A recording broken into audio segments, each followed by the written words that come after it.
This is Avoiding Identity Theft Tips, College Students Edition. My name is Hinds. I will be doing this presentation. Let us get started, shall we?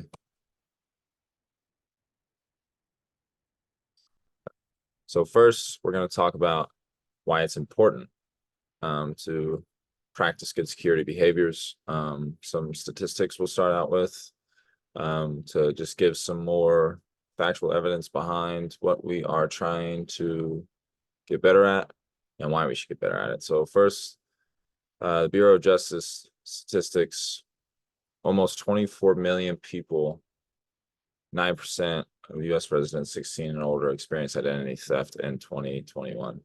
It's a large majority of people as young as 16, which was something that surprised me when I was doing my research about this. So definitely a lot of college kids in that majority. 4% of those people whose credit cards were misused, 3% whose bank accounts were misused.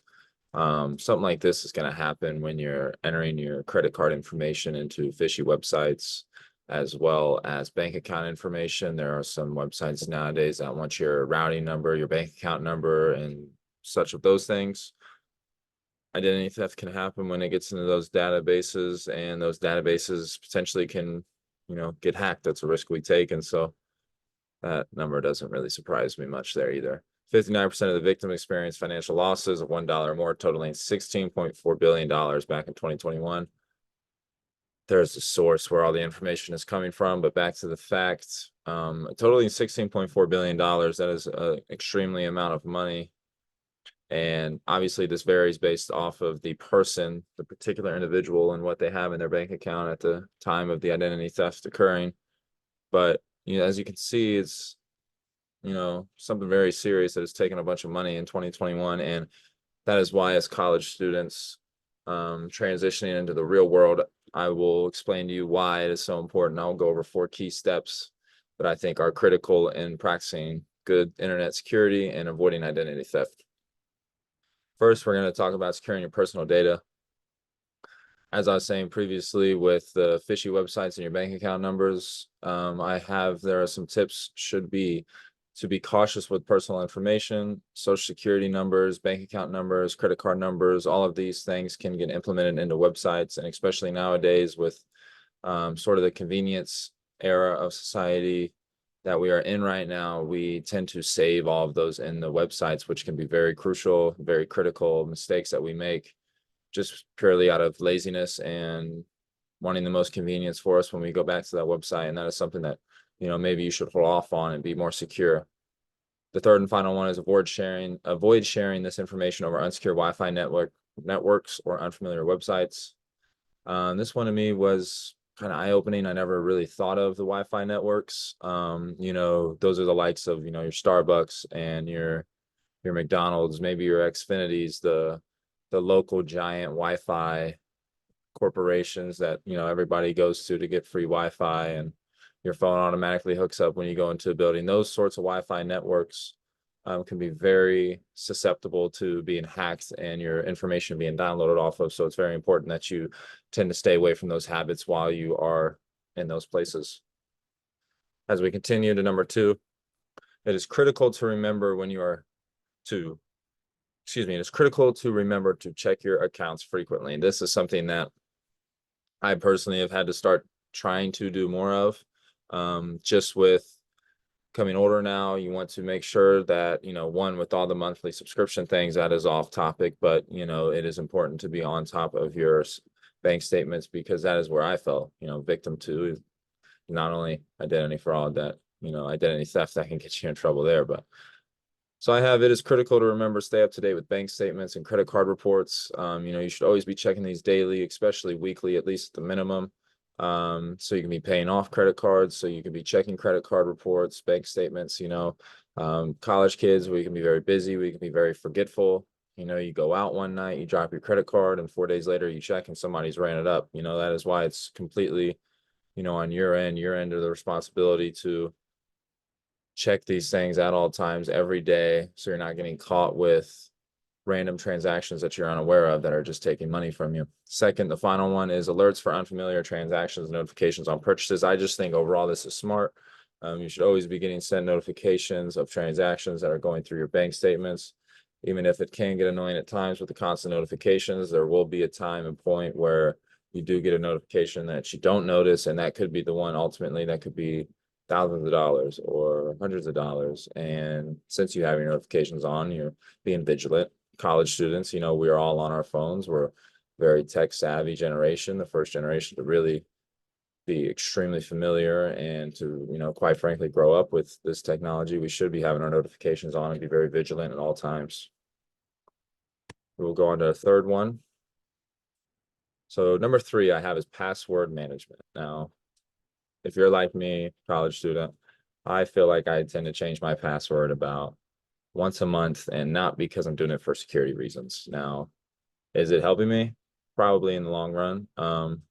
It has been, because you should be doing these things with your account passwords. Use unique passwords for all accounts. I have the trouble of wanting to use the same password for every single account just for my own sake, my sanity of not forgetting the password, which I tend to seem to do anyways. So I think you should, use unique passwords for all accounts. Try to make them different. Don't make them similar. Add more special characters if possible. If he's in the second one, don't reuse the same one. Maybe, have a notebook down somewhere or a note in your iPhone of your passwords for your certain accounts, but, try to keep them different and, save them, save them when they're different. So you don't, forget the password. And if you're in your phone, that is probably the most secure place you can save these passwords at. I know earlier I said try not to, but if you're in your phone, you can save these and keep your passwords unique, and you can, stay out of identity theft as much as possible. The third and final one we will talk about is advise enabling multi-factor authentication, MFA, whenever possible, to add an extra layer of security to accounts. Now, this is what they see on a lot of apps is the 2-layered authenticator. Just giving you 2 separate codes, 2 separate forms of identity, a face scan and a code, or, 2 different, a password and a code. So, you want to do these things to just secure your account as much as possible. Fourth and final one is to stay informed. You should always be in the loop. I know as college students, it's not the most trendy thing in the world, but you do need to be following the news. You need to be staying up to date with what companies are going under scrutiny and having issues with online safety. If your bank account is something that, say Chase Bank is your bank of choice, and you see in the news that Chase Bank is, just got hacked, or its servers just got downloaded, or, wiped clean. You need to be in the news. You need to be following stuff like that, just to stay vigilant and be able to take cautionaries where you can. Second one, stay up to date, as I was saying, with new tactical use to steal information.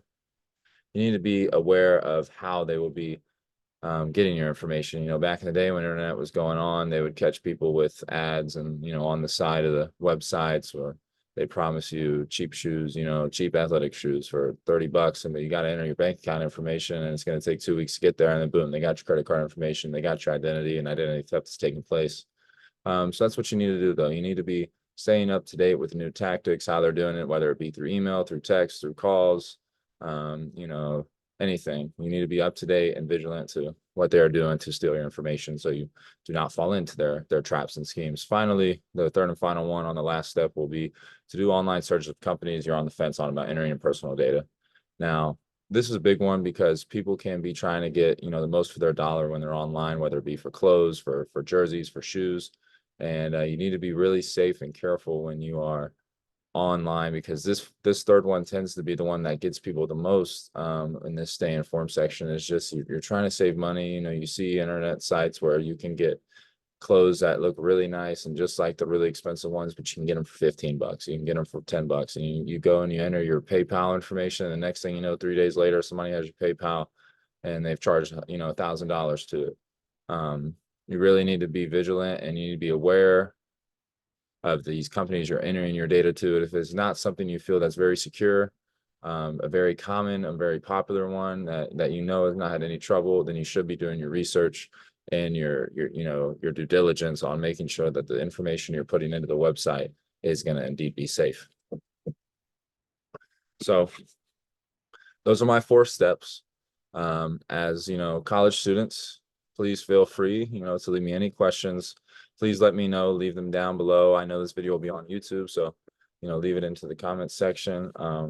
As a college student, I think practicing internet safety and, having that proper internet security to avoid identity theft is something very critical.